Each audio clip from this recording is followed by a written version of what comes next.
Bradford City 2, Luton Town 1. In today's video, I'm going to give you my thoughts on Luton's first defeat of the season. I've just came back from the game against Bradford. And yeah, from minute 1 all the way to the very end, not good enough. Not good enough at all from the players.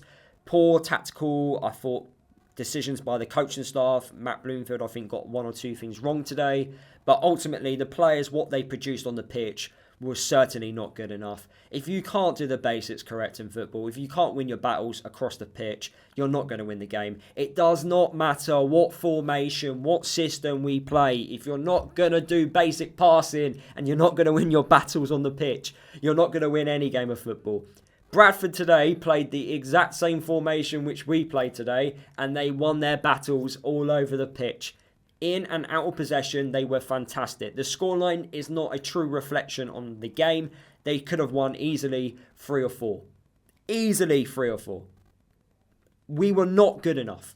And Bradford, fair play to them, and I don't want to take anything away from them today. They were amazing. Really good home performance. Graham Alexander has got them organised, well drilled. They are a tough side to beat. At their ground, they are such a tough team to beat. And they have been ever since Graham Alexander has been their manager. It's taken time, but he's got them well drilled and well organised. And in and out of possession, they were fantastic. Passing was good. The movement on and off the ball, fantastic. The quality in the final third, great. Winning their battles across the pitch. And they defended well, I felt. We did struggle to break them down, and we did struggle to create clear-cut opportunities. When you do those 5 things correct, 9 out of 10 times, you are going to win a game of football. And Bradford deserved the 3 points today. So I wanted to give them a massive amount of credit. I thought they'd done extremely well. They started the game off really well as well. Really good momentum from the very first minute. They troubled us. We couldn't even get out of our own half. But before I talk about that first half, because it was a really poor half of football, again, another poor first half of football, let's just talk about the starting 11. So a couple of changes. No Naki Wells, which I thought was a big miss today. I think we missed his intelligent runs in behind, the movement which he offers on the top end of the pitch, keeping defenders on their toes. We missed that. I felt Yates was very isolated on his own up top, but despite being isolated, I thought his performance was quite poor today. We also had Fane as the number 10 in behind with Clark. We had Ali playing as the right wing back, Nigel playing as the left wing back with Baptiste and Saville in the midfield, with the back three of Naismith, Anderson and McGuinness with Keeley in goal. On paper, that team should do what it needs to do, which is win 3 points. I felt. But what they produced on the pitch certainly was not that. I felt the first half was just, again, it's another poor first half performance. Ali out on the right hand side just looked uncomfortable. He was at times being isolated on his own against 2 Bradford players. I felt they targeted down on that left hand side where he was. 2v1 situations all the time. He didn't know what to do. He didn't know whether to press or whether to cover the person that was running in behind. I thought McGuinness really didn't help him in that scenario. I thought his positioning was absolutely shocking, and also the quality on the ball was very poor by McGuinness. One of the worst games I think I've seen from him since being a Luton player, and he did start very slowly to life being a Luton player last season. Very poor. Yes, okay, yeah, he hasn't up to match sharpness, whatever. I don't want to keep using that as an excuse now. We're 3 games in, yet he was very poor. He looked miles off it. Absolutely miles off it. And if you look at both goals which Bradford scored, he played a part in why they scored that goal. Very poor defending. Overall, one of his worst games I've seen in a Luton shirt. But Ali, he struggled playing as that right wing back. Look, he isn't a wing back, so I don't want to be too critical of him, but he hasn't exactly started this season off well. Yes, he's playing out of position, but still, I don't think he's been good enough. Really stupid yellow card to get. He didn't need it to pull the player back. He could have actually kept up with him using his pace. He would have actually caught him, I felt. So stupid yellow card to give away, giving a dangerous free kick in a silly area. And then what he does is, I don't think it's a foul anyway, but the referee does give it as a foul. It's a soft one, if that. And thank God the referee didn't give him a second yellow there, because I think some weak referees would have done. Yes, the referee wasn't amazing today, but overall, we were not good enough. So I'm not even going to point fingers at the referee. Yes, we might feel hard done by on certain 50-50 decisions. But at the end of the day, we weren't good enough. So let's not blame officials now. But anyway, a weak referee would have given Ali a second yellow card there. Luckily, he didn't. That was his final chance. If he did one thing out of line for the next, 70 minutes in the game, he would have been sent off. So we made the correct decision to sub him off. I thought Kadoa, who came on to replace him, Gideon Kadoa, the West Ham lad, I thought was one of our best players on the pitch. Him and Clark today, I thought were our best players on the pitch, and they were both involved in the goal. Really good header by Kadoa in the second half. But I thought he was fantastic on that right-hand side. He fitted that right wing-back spot a lot more better than what Ali did. Ali, of course, needs to be pushed further forward. And right now, as I'm recording this video, we just don't know what the best starting 11 is, do we? We don't know what the right system is for the group of players. I can't see the 3 at the back, 5 at the back system going anytime soon because we've got too many centre-backs. That's the issue. We've got too many centre-backs. I wanted us to change to a back 4 and change the system, but we've not recruited to do that. We've recruited to kind of stay the same. If we're going to change the system, we need to sign a couple more players. That's the end of it. You know, you've got to sign more players. We don't have enough wide attacking players. We don't have enough creative midfielders to play the system which requires to be a 4 at the back. We don't have it. We really don't.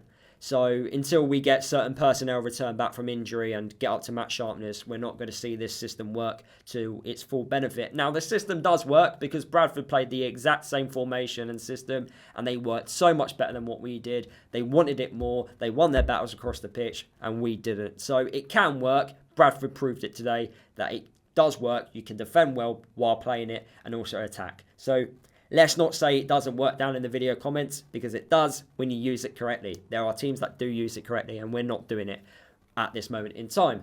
But yeah, really poor first half. Couldn't get the ball out of our half, and yeah, I don't think we created any chances at goal. The goal which we conceded was absolutely pathetic. It was a cross that got deflected. It bounced.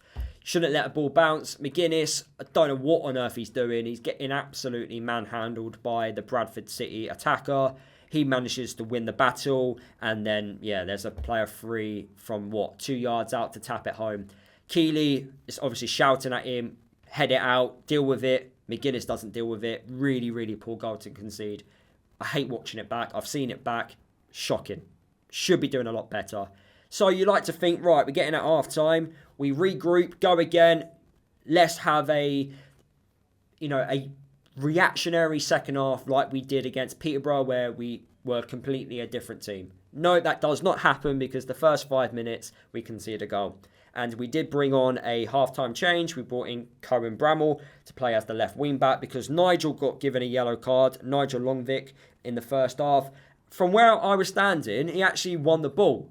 I felt he won the ball, yet the referee gave him a yellow card. So that meant both wing-backs which we had a yellow card. So they made the decision to bring Cohen Bramall on at half-time. Fair enough, okay.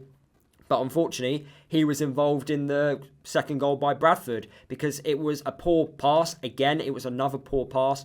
Everything which we did today, it all started from us just giving the ball away cheaply with poor passing.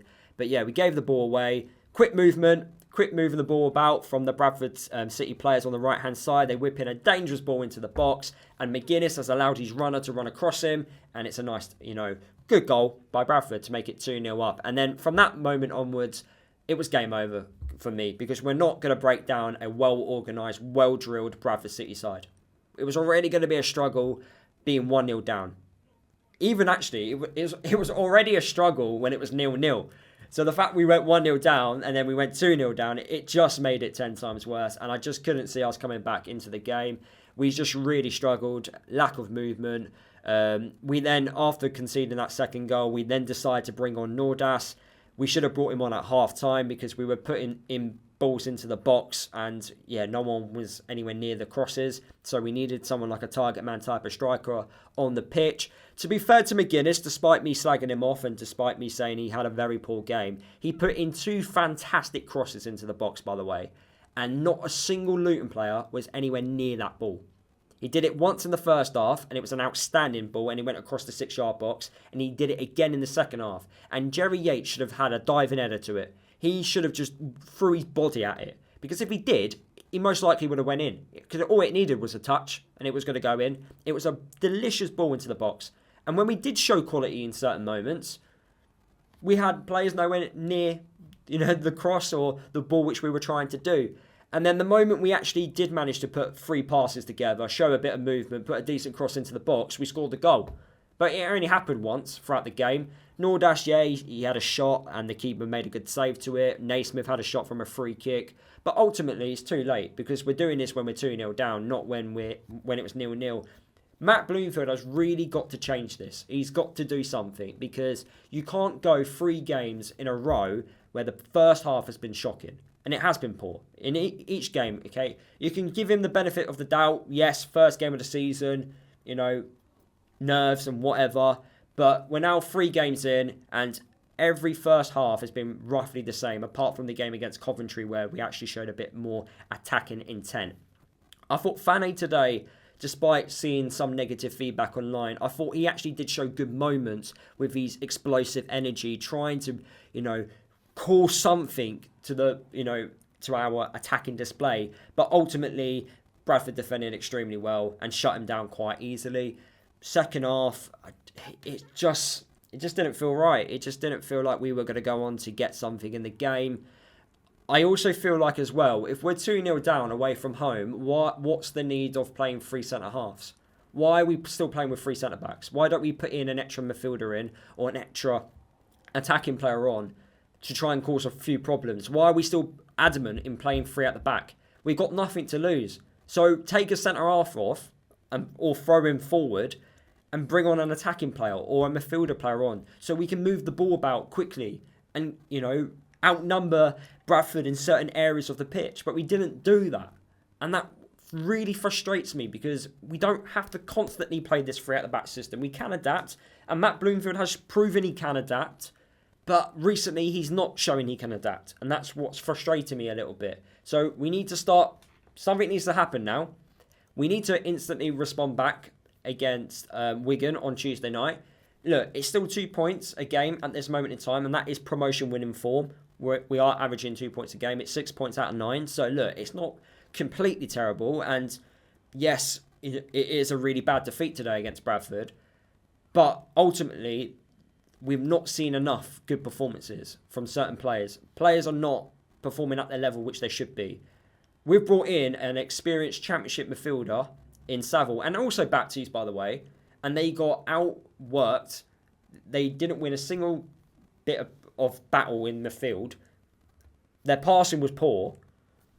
This is 2 players that are established players at a higher level. And this is how they're performing against players that were playing in League 2 last year or League 1. So it's not good enough. It really isn't good enough. And I don't want to take anything away from Bradford, but we did not show up today. And we gave them a really easy 3 points, in my opinion. It's got to get better, and it's got to improve. But yeah, that's how I see it. I've probably missed quite a few things, but I'll try and cover it in my video tomorrow, and also in my live stream, which I'm doing at 11 AM tomorrow. So if you're free and available, make sure you come and join the live stream, and also check out my 5 things which we learned from the game. But yeah, that's how I see it. Smash the like button, please. It helps the video perform better on YouTube. Let me know what you think down below. Already some of you have told me what you think, and already I disagree with some of you. Nothing's changed there. But yeah, please subscribe as well, and I'll see you guys in tomorrow's video. I've had 3 hours to try and, think about what I'm going to say here, but I've just got myself worked up again, which I didn't really want to do. Time for a takeaway and enjoy the football highlights this evening. I'll see you guys tomorrow.